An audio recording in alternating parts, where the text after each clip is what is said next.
Per Dennis's strongly issued mandate today, we will no longer be talking about the S&P 500 futures on this show. No levels, no price action, not representative of this market. Look at your screen, folks. You see some green, and it's really concentrated in few stocks. So we're going to talk the RSP. We're going to do that, and we'll talk about the Fed for 45 minutes. Who cares about the Fed? We're talking about mega cap earnings, blowing it out of the water, way above the expected moves. Who gets hurt by that? Ooh, short. What a nasty word. All right, 8:35. Jay Woods joining us. Jay's always fired up. Great content. Let's get it going. It's pre-market prep on a Thursday. Coming to you live. The volatility right now is really incredible. Wow, look at that consolidation on the upper right chart. You know what we've seen this earnings season? Some of these expected moves get even more violent. And this is why I have switched my strategy 10 years ago. And if you're chasing, you're in trouble.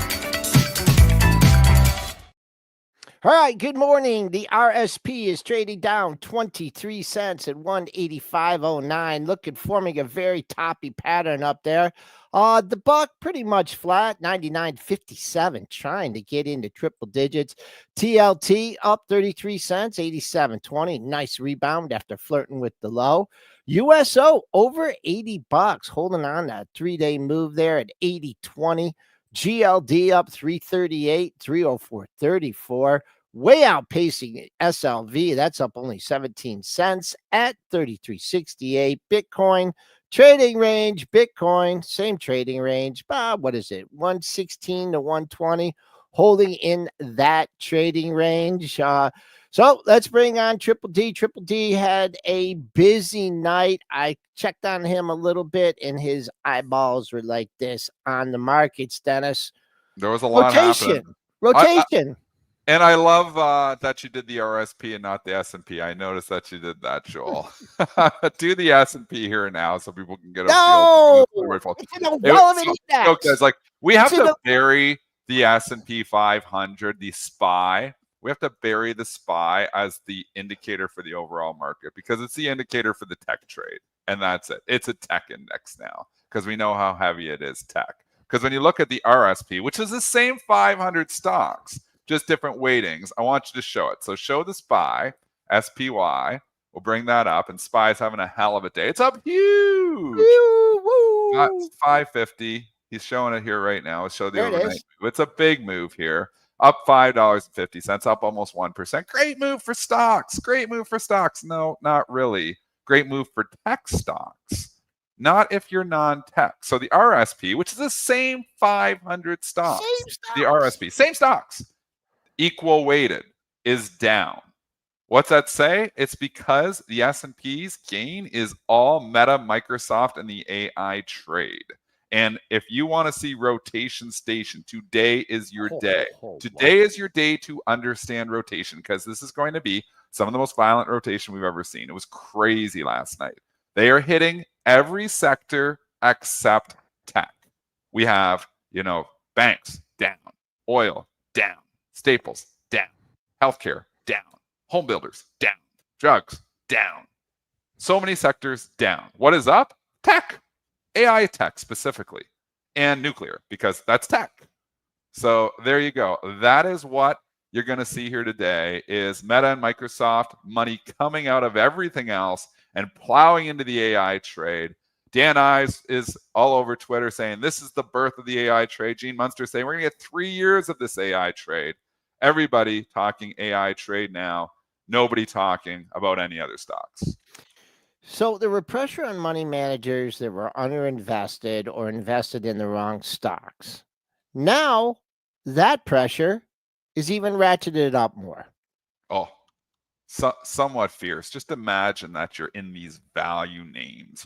These, I'm in all this nice low 8 PE, 9 PE, 10 PE. These stocks will catch up eventually. These stocks, this is going to catch up and, we're going to be okay in these companies because value wins in the end. Does it?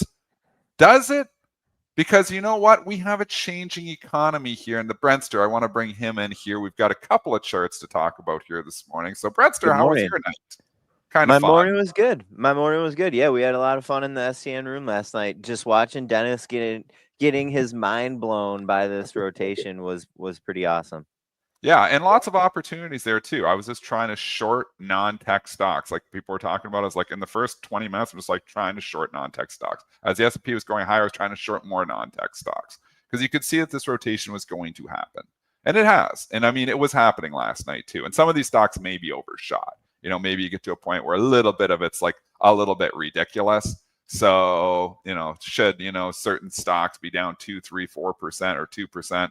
Because, you know, Meta and Microsoft are up too much, could get to silly town a bit. And we did come off those lows because last night we had, you know, some significant, like XLI was down $1.50, RSP was down $1.50. We've come off those lows where it was maybe just a little bit done. But, you know, there's your heat analysis, sector analysis, consumer cyclical, technology, consumer services, and then you can see everything else is red. Is that from this morning? That was the one from it looks about right.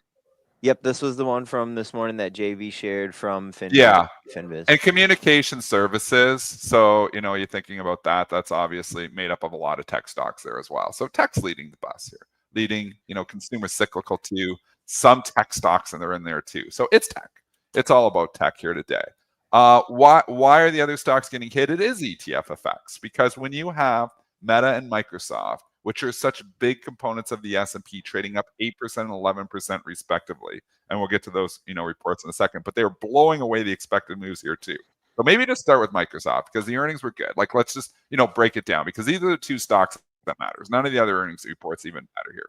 So if we go into Microsoft, they absolutely blow the earnings away. Microsoft, Joel, do you have it in front of you? I got it. 365 versus 337. Sales 76.44 versus 73.79. Sales guidance looks good. It was what do you call it? Azure? The cloud. Azure. Yeah, just blown it away.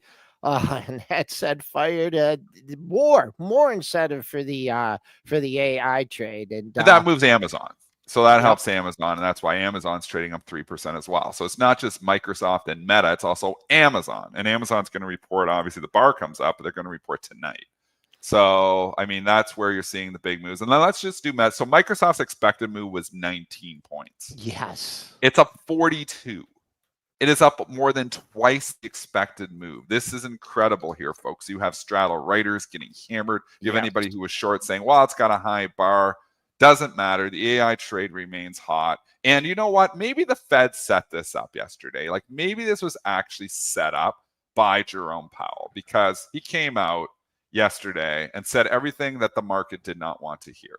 He talked about exactly what we said he was going to say, not going to raise interest rates and probably staying the course. He talked about tariff inflation coming, uncertainty of tariff inflation. He talked about, you know, the stronger economic data that we just got. There was a lot of reasons that, you know, to think that, hey, he's definitely wasn't going today, but he may not even go in September. And, you know, when we're looking at our Fed tools, the odds of the Fed, you know, cutting rates in September dropped, I believe, was like over 60% to, I think, 47. And then the odds of October cut started dropping too. So with the predictable Trump tweet storm happened here this morning, and Trump, you know, said too late Powell, called him the ultimate loser, all the stuff that he does, like he's a 5-year-old name bully calling, you know, that you do on a school year. That's what he does, though. And, you know, it's predictable. So we had that tweet storm. So what does that mean for the AI trade? Absolutely nothing. The AI stocks do not care about rates. It's not going to impact them. If it does, it's going to be minor. It impacts all the real economy stocks. The real economy stocks went down hard yesterday. IWM, look at that, small caps, went down hard yesterday and now continuing to go down here today despite the S&P being up 55 handles. That is all rotation. So AI continues, which brings me back to the Brentster, and I know it's a long tangent here, but I just want to spit it all out because we're going to tie it all together. There's a chart here this morning that was put out by Microsoft about jobs at risk because of AI. If you can show that, Mr. Brentster, here, Yep, it gives you perspective on why so many of these other companies just are not participating. So this is coming from Microsoft here. Thanks, Cody, for retweeting it. But if we can jump in and make it a little bit bigger. I can probably look at it on my screen here too. There you go. Is that better? So many stocks here. Yeah, that might be the best we're gonna get. That's fine. So you can just see they've got them. These are occupations with the highest.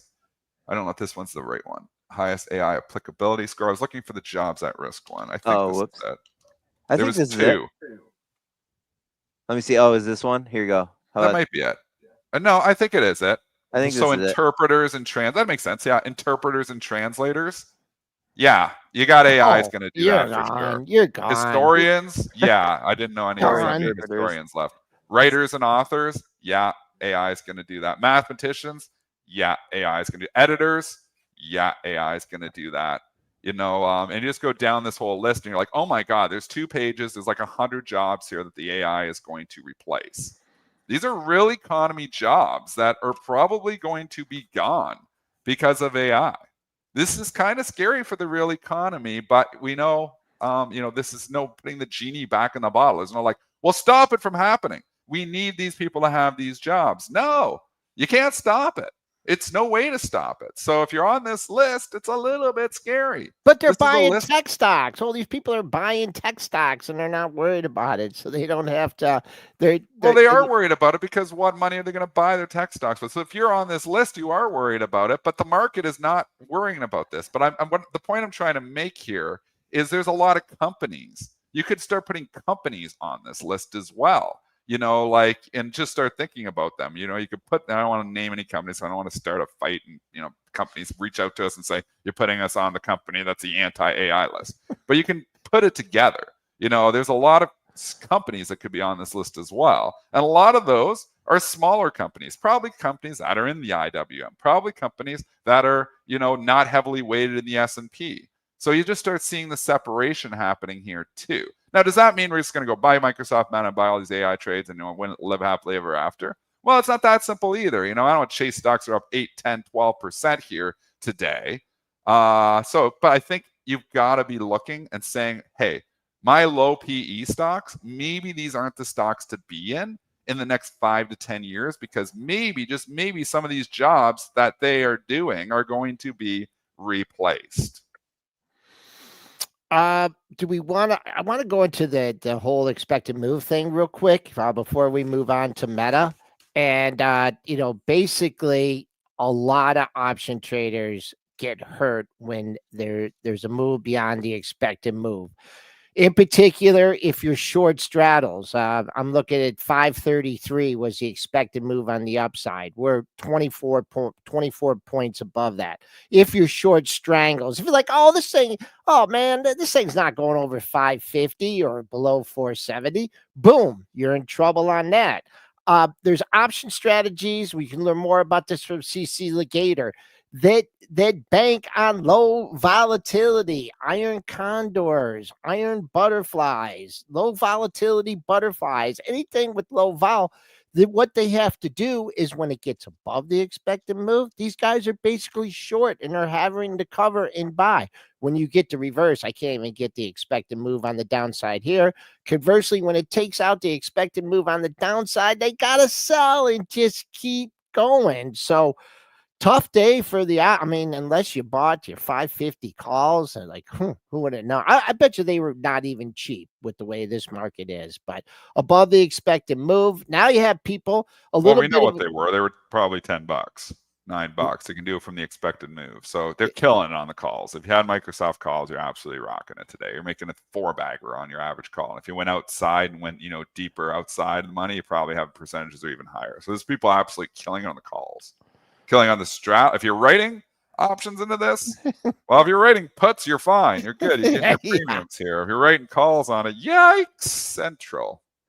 Yeah, that's why, people talk about, hedge and option writing and covered calls and stuff. And what you do with the covered call is you're taking away your upside and you're helping your downside only so much. So, owning some of these big stocks, it's tempting to do. But now, on days like this, it's you're like, oh, well, I'm glad I sold my Microsoft at 535, 540.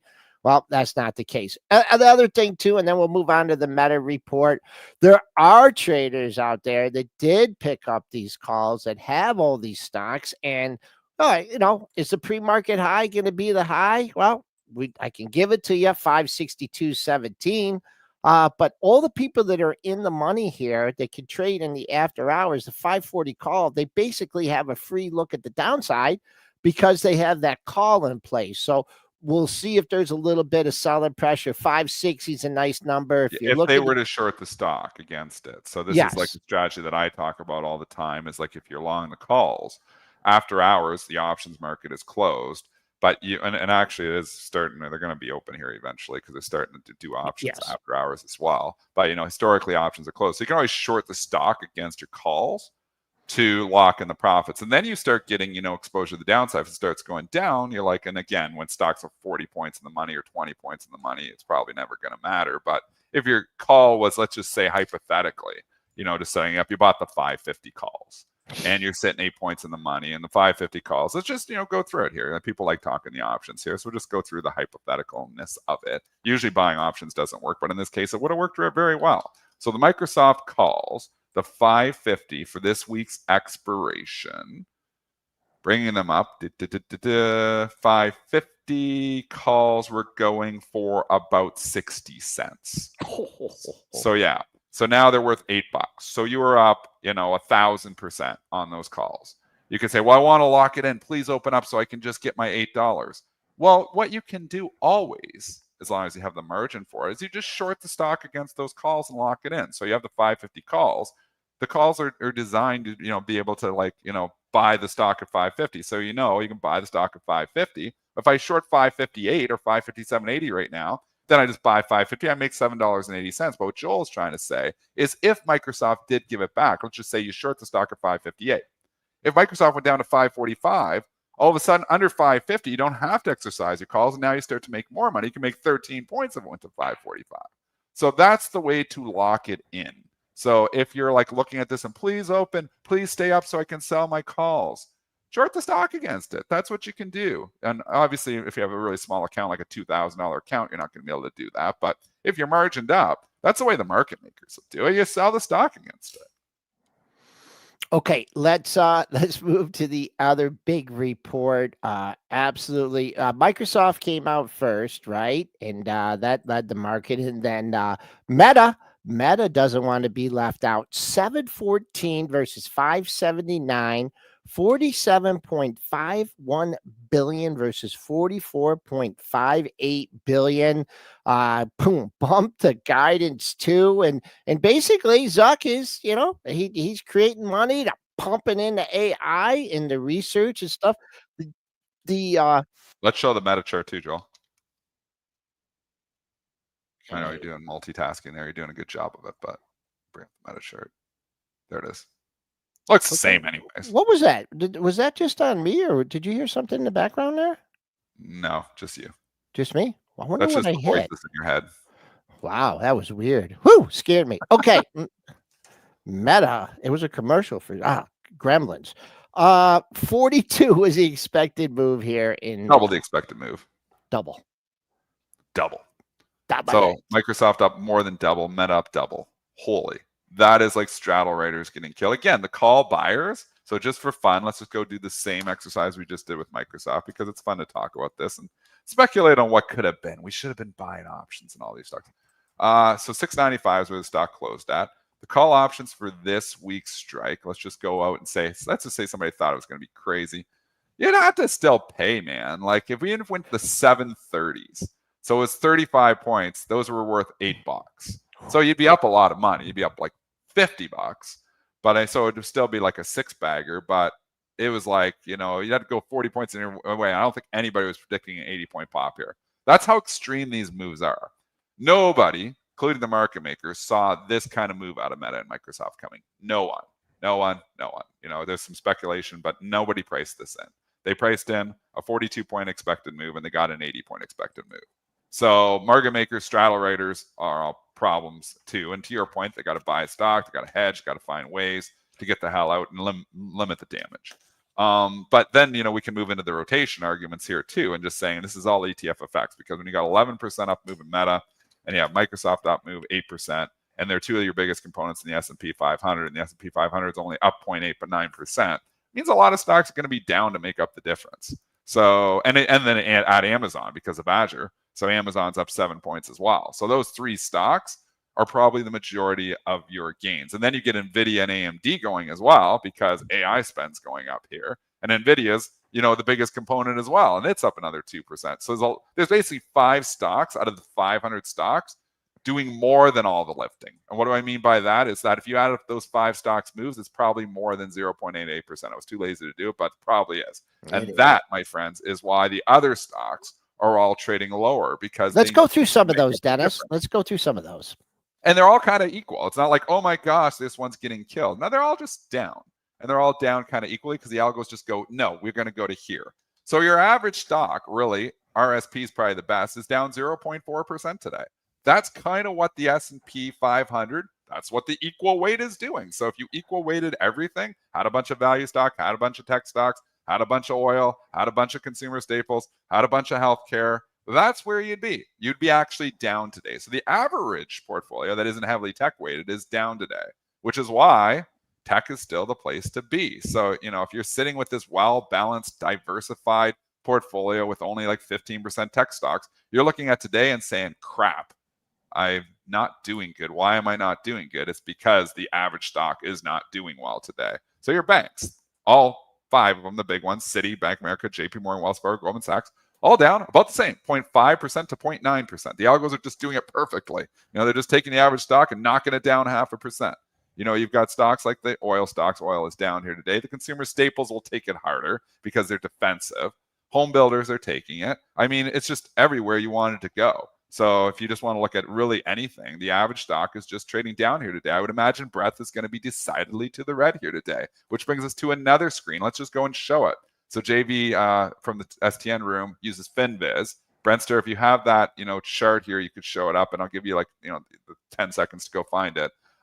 There's a heat map here, and then FinViz is cool. And FinViz is, we'll give them a shout out. FinViz, we use them every once in a while, and they're pretty cool. They do heat maps after hours and pre-market. So FinViz pre-market heat map here. Brentster's going to grab it. I'm stalling as long as I can. Gotcha. Thank you. Yeah.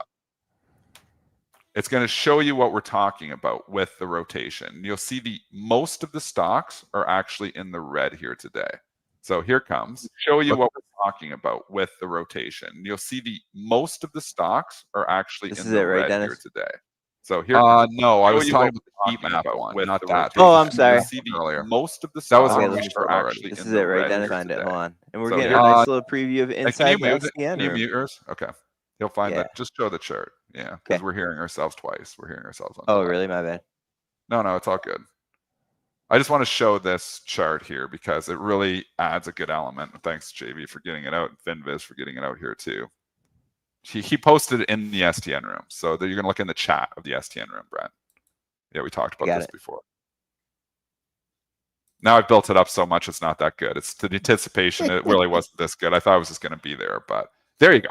There you go. So this is the heat map of the market. You can see Microsoft, Amazon, NVIDIA, Meta, AVGO. They're all tech.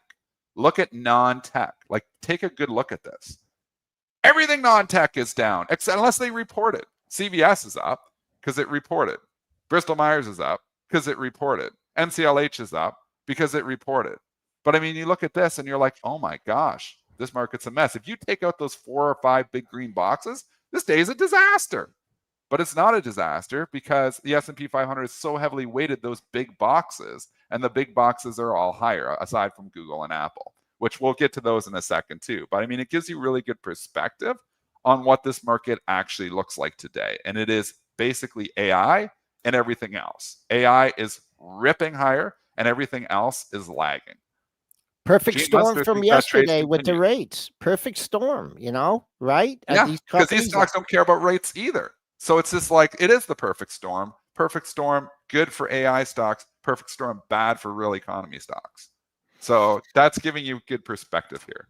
Now, yeah, okay, Boris, there's always somebody in the chat that says, well, look, there's a tech stock that's down. Nothing is 100%. Sorry, Boris. Nothing is 100%. Somebody's going to point out a consumer staple that's trading higher. You know, we're trying to give an overall picture here. Applied Materials is down because LRCX reported. I'll tell you why. LRCX reported, and LRCX is significantly down. Applied Materials is direct peer. So you will see LRCX and Applied Materials trading in the red. So not every single tech stock is higher. Sorry. That's not 100%. That's 100%. We're trying to give an overall picture, though, that tech is driving the bus here today. There's 500 stocks. I guarantee you will find some non-tech stocks that are higher here today. So if you want to prove me wrong, no, this one wasn't, but the other 490 are. So, I mean, we're just trying to give an overall picture here. So that's what I'm trying to point out. So giving you the overall picture. And energy is not doing well. We got people, Alex, saying energy is doing well. Nuclear is doing well. Look at oil. Oil's down significantly here today. And remember, what is energy? What is nuclear? It's the AI trade. So again, the theme here from this picture is clearly the AI trade. AI trade is everything here today. And if you're not AI and you didn't report, you're likely trading lower. There you go. We could do some more earnings, but I just we got a question in the STN room about the Amazon bar today. And good question. Wow. I mean, it could be over the Empire State Building here. I mean, it's traded up $7. All the good things that, you know, from the Microsoft report on the cloud.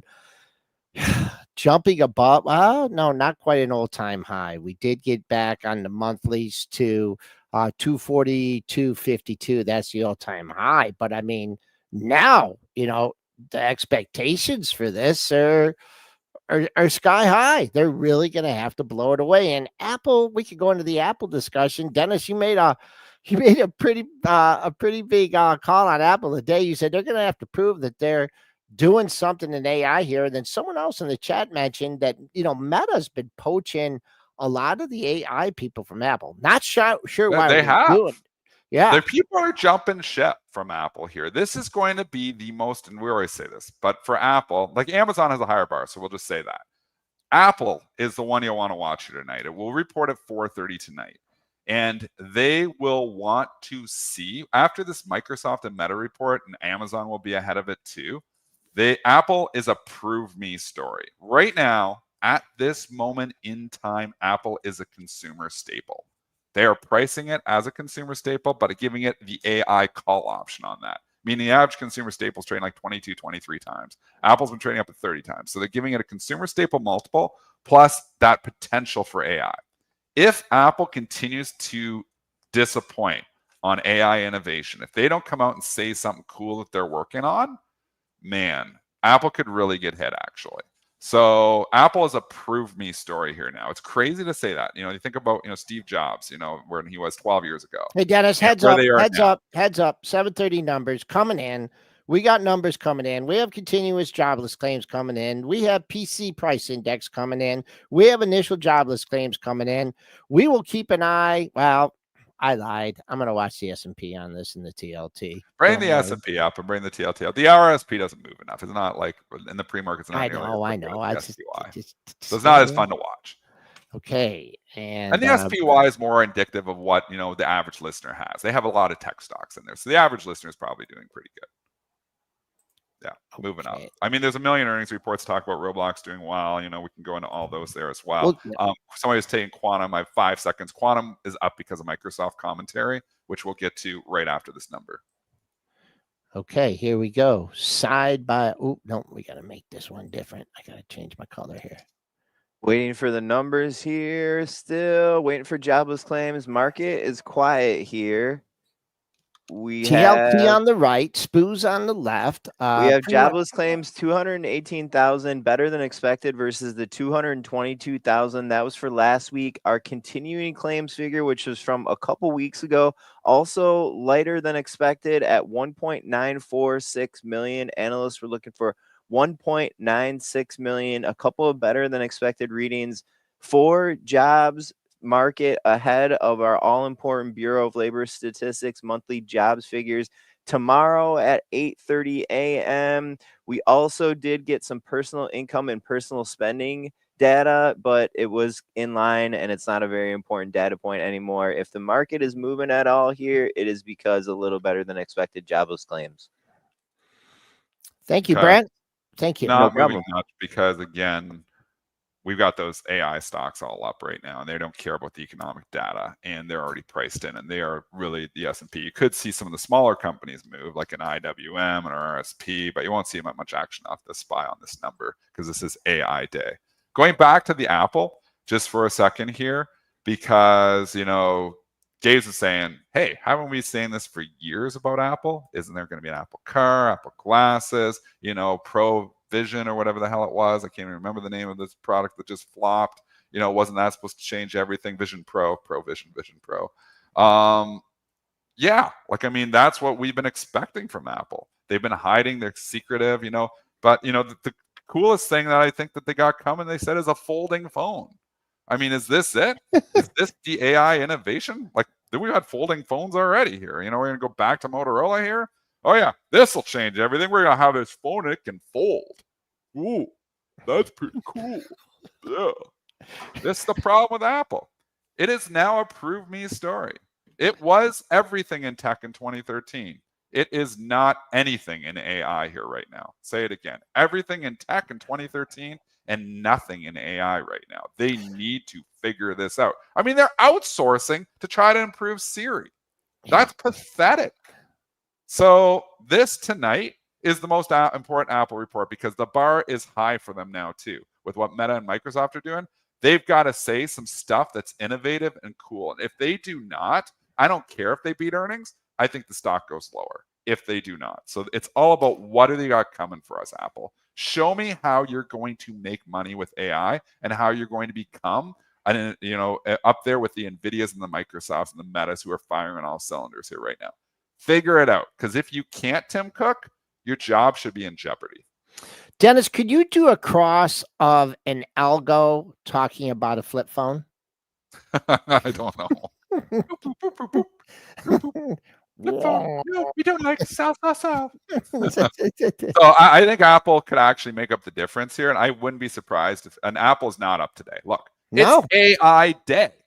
This has got to be a slap in the face of Tim Cook. This is AI day. They were, yeah. If you are anything to do with technology and AI, your stock is ripping today. Apple's up 15 cents. Apple's up 15 cents, not participating whatsoever because it's a consumer staple. They got to tell us, prove to me you're not a consumer staple. That's what I need to see from Tim Cook. Prove to me you're not a consumer staple. Because if you can't prove it, your multiple should be about 22, 23 times. So we should see massive multiple retraction if Apple is only going to be a consumer staple. Maybe they can prove it to us. I'm not saying they can't do it, but they better put the people in place to do it because they have the parts to do it.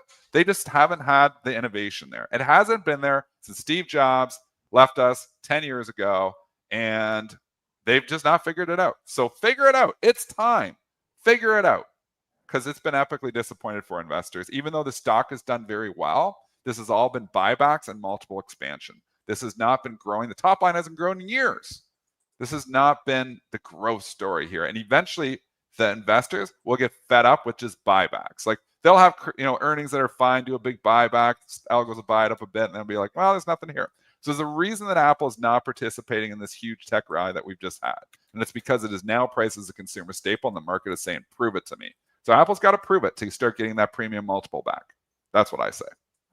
All right, let's do one more earnings quantum report. stock. I want to do quantum stocks. Okay. Because quantum stocks are all ripping. Everything is about Microsoft and Meta tonight. So Microsoft said that quantum is the next big thing. They said that on their call. And when they said it, IONQ blasted off. RGTI blasted off. QBTS blasted off. You can go through them all. Obviously, we know we've covered all these, you know, lots on the shows and over the last few months here. But, you know, that's kind of kickstarted. QMCO was a smaller one. QUBT, the other one there too, quantum computing. I don't know if I said that one already, but they're all ripping higher, 3, 4, 5%. That is because of that commentary from the Microsoft call. Is it the next big thing? Maybe. Is it a long ways out? Yeah. But is the story still sexy? Yeah. So I won't argue with it. they're trading a little bit higher. They've dipped quite a bit here. Is this the time to come in and buy quantum stocks? It's really hard to say because we don't know really how far this is out. But we do think that quantum's got a big future here, and maybe on dips, this is a sector you're looking at. All right. Is there any particular one that we that is outpacing the pack here for the quantum stocks? Well, IONQ has always been your leader. Okay. So it's the bigger one. It's kind of been your leader. It's the lower beta one there. All these stocks kind of look like the charts are tired, like they want to go down here. But this kick starts them back. Is this enough to get them going back to those highs again? To be determined. It was good though. Like they would not be up here today if not for the Microsoft commentary, because this sector would be forgotten. But Microsoft commentary helps for sure. Okay. All right. INOQ, I'll just do this one real quick. Traded up $1.40. What I like to see when I look at charts, I like to see highs clustered in the same area, and you got a whale out there. Let's call it 44.40. Not yesterday's high. In fact, this is not. It did spread over it in the after hours, but folks, you haven't even cleared yesterday's high yet at 41.86. Dennis was saying these charts look a little bit tired. You're getting the pop. And that's right there with the 50-day moving average. So you got a bogey here for IONQ off the open, clearing 41.86. So that's what we will be looking for in IONQ. Jay Woods for Freedom Capital Markets is going to be joining us here momentarily. And I know Jay's ready. Jay's fired up. It's pre-market prep with Jay Woods.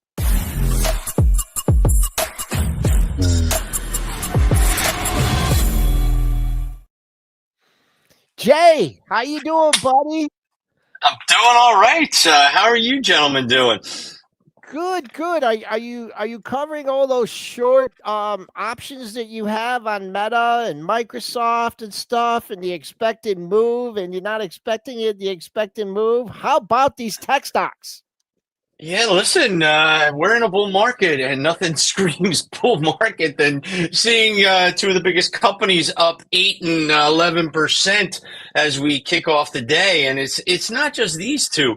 The formations, the rotation that we continue to see, despite the crazy headlines and tariff day tomorrow, and data points coming out in the Fed, everything's good. So I am, not and I love the Jay. Not I love everything, the because there's a pessimism. lot of stocks not participating. So, and we were just outlining for the last 30 minutes on how tech and AI is really holding this market up. And if you look at the breadth today, about 80% of stocks are actually red today. So is this like the birth of everybody realizing that it's AI versus everything else, and AI isn't going to bring everything else up? Because I've been making a case that everything has rallied nicely since April. Like we've had a lot of stocks come back from the lows, and but now we're starting to see separation, really even in the last couple of weeks, where we're starting to see tech stocks continue to go, the SPY continues to go, but then you're starting to see other stocks like the small caps starting to lag here again, haven't gone anywhere in a month. You've got healthcare, which has just been a disaster. You have, Staples, which has been a disaster. So, and you've got Dan Ives saying AI is taking over. You're starting to see it in the stocks here, especially this morning with basically, all the AI tech stocks up so much, and then everything else red. It's so interesting. Is this AI versus the world? Well, let's kind of put this in perspective. They're leading now, but listen to this leadership. You didn't mention financials making all-time highs and continuing to go higher. To me, the stocks that are lagging are the ones that are supposed to be like, small caps. They've done nothing for 2 years. Let's, one day maybe they'll catch a bid. That's when I'm going to get out of this market because I'll be scared. There is no euphoria yet. We're seeing some signs of at the beginning of some frothy times. But to me, no, we're just rotating back into the leadership. The thing that impressed me and I did not see coming was how fast we would get back to all-time highs and then digest it and then take this another leg higher, which is starting right now. This is a little overbought, and I would suspect we see some bit of a pullback. And then seasonally, we can talk about August and September, where you historically do see a little more volatility and some historic pullbacks. Remember Japan yen carry trade? I mean, we were up over August, September last year, but the beginning of August, we were looking for that headline to give us a little bit of a pullback after a strong July. We got it, and then we slowly made it back. We finished the year strong. I don't know what the headline is going to be to see us pull back. But if we pull back 5% after, today and tomorrow, we're still above the 50-day moving average. We're still above 6,000, well over 6,000 now. And that would be your one garden variety pullback. 2, a huge opportunity to buy stock. And 3, you look at where the opportunities are, and we're seeing stocks turn around. Have you guys talked about eBay yet today? Have you seen what that looks like on a chart? Go back 5 years on eBay. There are a lot of stocks just coming back. I mean, I never expected Carvana to do what it's doing, but when I see stocks like this, I'm like, this to me is, yes, it's tech related, so it's broadening out, but these are signs of new beginnings, not tops to me. So I am bullish. I may be a little more cautious near term, and I have taking profits on this rally, not thinking it would be as strong as it has been. So I'm kicking myself, but I'm kicking myself with a little more money than I had 3 months ago, which is always a good thing. This is great. And then talk about the financials, because not enough people do. They're just not as exciting. We get excited when we talk about AI stocks and quantum stocks because they can be extremely volatile. They can really move. They can impact your portfolio quickly. So the zero-day trade options crowd, your audience, this is where you want to be because that's where the action is. For a longer-term investor, I see setups over the long term that tell me 12 to 18 months now, this is the sector I want to be in. Look at Citigroup over a long-term chart and a near-term chart, and they confirm each other. So this to me is optimistic. And then when I walk by the New York Stock Exchange, what do I see? There's a big party outside right now for the Figma IPO. This is what you see in jubilant, frothy times, but we've only had 2 of them so far this year. 3, count CoreWeave at the other exchange, but Circle and Figma. And guess what? There's an appetite for this. God knows where this thing opens today, but we saw it with the meme stocks. I haven't been following the meme stocks as closely. I don't think this week has been as crazy as last week, but to me, there are signs of a little euphoria, but this is just getting started, I think. All right, so let's go to some stocks, getting away from the financials, getting away from the tech trade here, and you got a couple stocks that you're looking at that I'd say interesting. House of Mouse, Disney. You're gonna have a hard time convincing this crowd about Disney, but you're Jay Woods from Freedom Capital Markets. You're gonna do it. Well, if I was talking about what do I want to trade today and what I looked at for good setups, then I would chase this eBay breakout with a stop from the, like $1 or $2 below where it opens and hope it doesn't fill that gap. And then you got a nice run. But, I do talk to many different audiences. And one of the common themes I get, when is Disney coming back? When is Merck coming back? United Healthcare. Where do I buy this stock? Well, these turnarounds take time, and Disney is a stock that you have to look at. And I love how you set this up, Joel. I see multiple time frames right here. This is what the investor has to do. And, I have a checklist. I teach this to my students at Fordham University. Always shout out to those guys. And, I write about this. I have a weekly newsletter. It's pinned to my Twitter. If you want to promote that later, sure. But it don't cost nothing. But what I want, I get a lot of people, especially.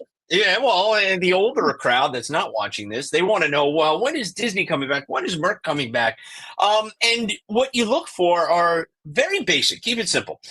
We look for, base building, and then we look to the overall trend. And the downtrend stopped. We started getting an uptrend, and we've got some potential for some more room here. We are listen, if I bought this, I didn't. I've owned it for 20 years. Like a moron, but I do not trade Disney. I just put that away, and because I had Disney kids and I thought it was cool. But what has happened? All right. One, it stopped going down. Two, it broke a major downtrend going back years. Three, it's starting to turn around and have, it's making higher lows. These are positive things. I always look at it technically. Then I put the fundamental story behind it. All right, what's going on? New leadership about to come in January. Iger's legacy. What's he want to do? He wants to get this stock back on the right foot when he leaves this time, unlike last time. Things go better. So to me, risk reward right now, I would want to buy more of a breakout. If I was a long-term buyer, I would take a flyer on Disney and say, yeah, I think this could come back over the next year or two and make a run at those highs. But these stocks take time. Put up UNH if you can, and look at that thing on multiple time frames. Because awful. I don't know how many times people in your audience have said, all right, this is ridiculous. All right, they shot the CEO of one of the branches. It's a buying opportunity. Oh, the CEO resigned. It's a buying opportunity. Their earnings stink. It's a buying opportunity. My God, this is one that I would dip the toe in the water right at these levels, 250 being a stop, maybe 240 if you want to be aggressive. But it's something you trade right now. These turnaround stories take a lot of time. There is too much damage done fundamentally, technically, for this stock to come back. So when people look for opportunities, I'd rather talk about Microsoft, Merck, Amazon, Apple. So I'd like to talk about eBay, stocks in uptrends breaking out. Go where the puck is. For a lot of people that want to see, hey, I can make a quick buck in UNH. If it turns around, it's a quick 10, 15%. Okay, fine. But it's more of a gamble from a risk reward point of view, and I would rather go to where the strength is. To me, that's how I always trade. But when you're looking for tech, stay in tech. I'm sorry, it is. I'm with you. I'm with you, Jay. That's what I was saying before. Is like there's a lot of sectors that just aren't doing that great. But the one thing about like healthcare and UNH and even Disney, this are not a sexy story. This market is all about a cool story, a sexy story. I mean, Circle was fun. It was a sexy story. It probably still is a sexy story. I mean, that's really where this market is too. The younger generation doesn't want to think about investing in UNH. They want to think about investing in like AI in the future and the sexiness. And that's why we're starting to see the separation in the last month and a half, because everything rallied in April and May. Everything came back. The tariffs, killed us. We came back. But there's separation happening here now where we're seeing leaders lead and we're seeing a lot of other stocks just kind of plateau or do nothing. And I'm arguing that the second half could actually see more of that, where the UNHs completely get forgotten and the tech stocks just continue to go. So, yeah, that's I couldn't agree more. Keep that circle up there for a change. You put volume weighted average price lines and anchored view up lines on your circle chart, because I've traded this stock volume weighted average price when you trade IPOs. So those going to get into this Figma today. And you're seasoned traders in this audience. You better use minute by minute, 5-minute breakdowns of VWAP as soon as this thing starts trading, because that's the only technical tool I can, go to when it comes to stocks that are just performing. Like even this right now doesn't have enough information for me to go on, one of these networks and talk about it other than the fundamental story, which I'm not still sold on yet, given its valuation. But to me, I see this chart. I'm like, oh, we're at an interesting level. But, Brian Shannon, who personal friend, I think he's been a guest of yours many times. Oh, yeah, for sure. We've chatted about this one. And this was a fun one to trade. And I'm fascinated to see what Figma does, because I look at these recent IPOs, and this is telling me that the appetite is strong. So watch Figma closely today. The story there is fascinating, too, if you're not familiar with it. Adobe was going to buy them out. Yeah, Adobe was going to buy them out. They're a competitor of Adobe. Remember Photoshop? Well, Adobe, you want to push up a chart that needs to turn around. I give you ADBE. That one I wouldn't touch either.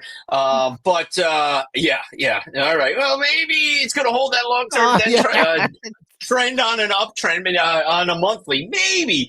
But to me, there's one to avoid. And Adobe wanted to buy this company, and Figma said, you know what? we're going to do it on our own, and God bless them. Let's see if this gamble pays off. It looks like the appetite is there since the price at the high end of the range. Actually, it went out of the range and then price at the high end of the range. So I find it fascinating, and I didn't have Adobe on my stocks that could turn around list because this is just a downtrend, and then you look at the fundamental story and. Isn't there's that nothing Acrobat sexy Reader about still free or something? I don't know. That's the only whenever I it. think I of don't that. know. I think about it. Yeah. Okay, let's go to also some turnaround plays here. Nike after gap and go after its earnings report. You talk about a stock that used to have a super high beta, always going with the market. Well, not so much. Is the swoosh back? The swoosh is back from a risk-reward point of view. I think it's favorable to the bulls right now.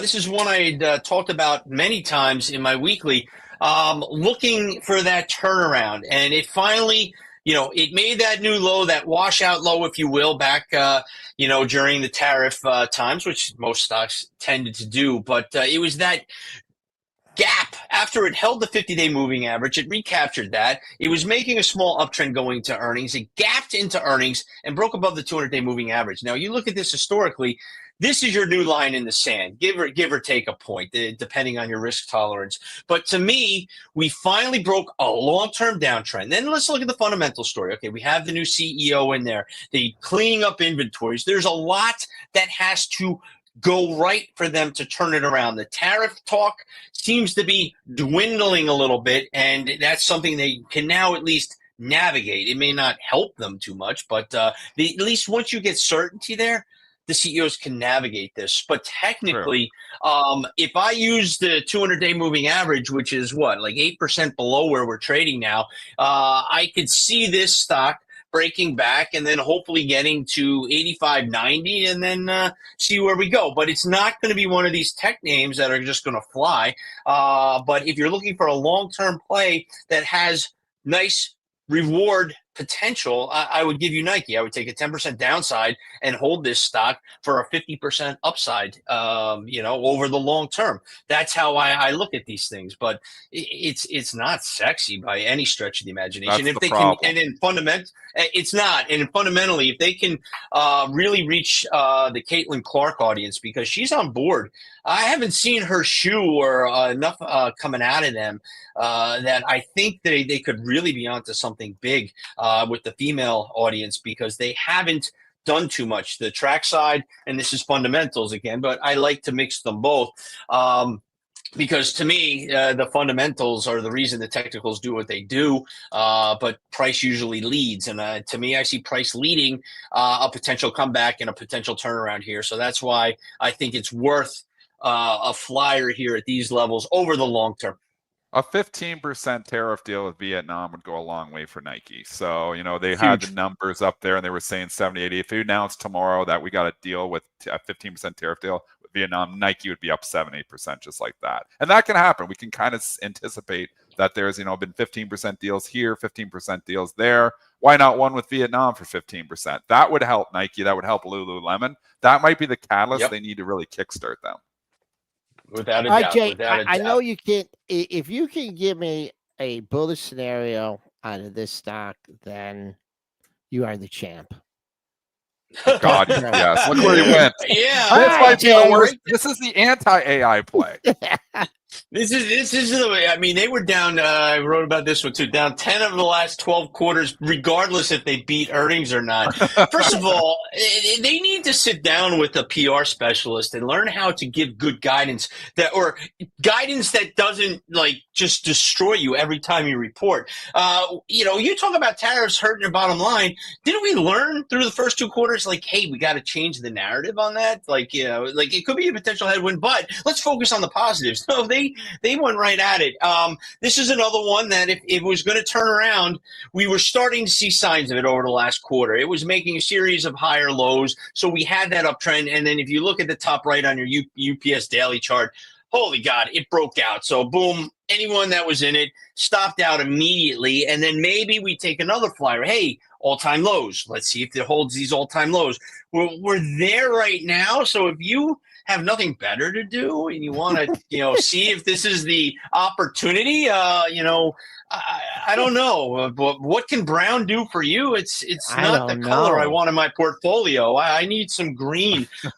This is a stock that has a long way to go to turn around, and I would rather chase it on a rally. Actually, I'd rather fade it on a rally until proven otherwise. But it's ugly. yeah, this is one that you stalk. I have a whole list of stocks, all right, the turnaround stocks. This is one that still has a lot of work to do. It looked like it was making some progress. Maybe this is the quarter. Oh, no, they dropped the ball, and they dropped it mightily, and we're hitting new lows on the 52-week side. And then you look on that monthly, and this could be an interesting area to buy over the long term, but I want to make money now. I don't, this is, maybe in my IRA, I'll throw some money in there, but I'd rather be in Microsoft, Meta, even Apple, which you guys were talking about earlier, being a consumer staple. I consider it a utility now until they do something, riveting. And they don't even spend their money. Their biggest spend was $3 billion on those beats. Yeah,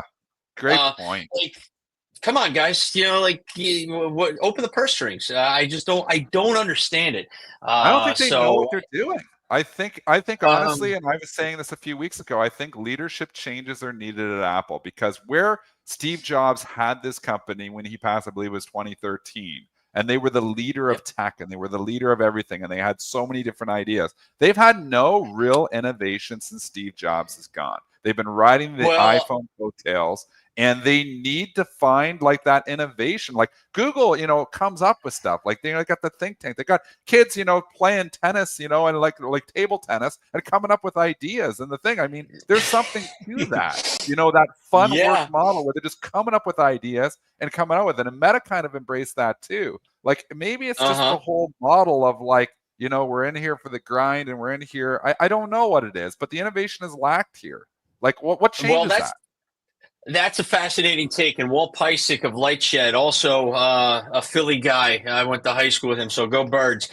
He made the rounds with a note a couple of weeks ago. Yeah, there you go. Yeah, Super Bowl champs. Let's not forget that. But they're 0-0 right now. And last time I saw them, they gave up 22 points unanswered, 16 points unanswered. So to me, they got to build on that. But let's talk about what's important. Well, actually, the Birds are important, but leadership change would be interesting. And Walt's note was fascinating in that maybe it's time for a change. Maybe you need somebody that is there to be innovative. As you mentioned, Steve Jobs was always innovated and always put on those big shows and had the next best thing. People talk about buying, what is a Perplexity or an AI company. They have the money to do it. Even if they spend and it doesn't, if it falls flat a year or two later, I think just them going out and spending would be a rally in itself. So whatever they spend, they're probably going to make back in market cap with the announcement of it. So yeah, Apple is just, it's all about the applications and the daily, I just got charged $5 by Apple for something, and I never question it like a moron. You're just so used to it. Whatever they want to charge me, because I'm not giving up my iPhone, but I would like Siri to do a little bit more for me. A little bit better. I know. It's the same thing from 10 years ago. It's worse. It's gotten worse. It doesn't give the right answer. I'm afraid to use Siri. I'm afraid to use Siri on my, when the text, because I'm like, oh my gosh, I don't want to send that. But anyways, we've got Jay Woods. Great energy, chief global strategist at Freedom Capital Markets, New York Stock Exchange executive floor governor. We're going to get a floor story out of you next time. He's a CMT. He's a professor at Fordham. He's a Goldman Sachs alumni, and he's an Eagles fan. All right, Jay. Great as always. We'll be dialing you up in a month or so. Jay Woods, thanks for joining us on PreMarket. Awesome. Thank you. All right. During that segment, I came up with an idea, a new segment of the jobs most in jeopardy by AI. And I think I got one. And we were just looking at a stock. What about UPS drivers? Well, I said that a long time ago. You said that a long time ago? Long time ago. I said UPS. I've said this the whole way down why I wouldn't touch UPS is because we got Tesla, self-drive semis coming. You've got, but not just that, like Tesla's going to be disrupted there. You have Aurora Innovation. You have like self-drive cars that are going to deliver stuff. I mean, you have so much disruptive technology coming at that UPS is the old way to do things. Drone technology. They lost the Amazon. They were done when they lost the Amazon contract. Yep. They were done. That was the end. Like when they lost the Amazon contract, it was a sell. And it's remained a sell the whole time. If you're looking, there's value here, this is the old way of doing things. It's not going to be a big brown truck. 5 years from now, it's not going to be a big brown truck showing up in Dillard. This is hardly a brown truck here now. I mean, it's usually just a car with a random Amazon driver. Like it's all random drivers here now. It used to always be 5 years ago, the big brown truck would show up at your driveway, Joel, all the time. How often do you see it? It's not that often anymore. So because they're losing so much business to everything else, that technology is going to disrupt the hell out of it. And self-drive is really going to disrupt UPS. So this is probably one of the worst places to be long-term. UPS and FedEx, major problems here. All right. Well, we got the 2 earnings reports. We talked about rotation in the markets. We covered a lot of stuff. We got a lot more to cover over on the Stock Trader Network. Tomorrow, going back to back with floor guys. Haven't talked to Jonathan Corpina in quite some time, so we'll do that. But fun show here on this Thursday. All-time high, I have to say, at S&P 57.75. I had to get it in there. Got through there in the pre-market. But I'll see what happens in the regular session. Folks, that's a wrap here for pre-market.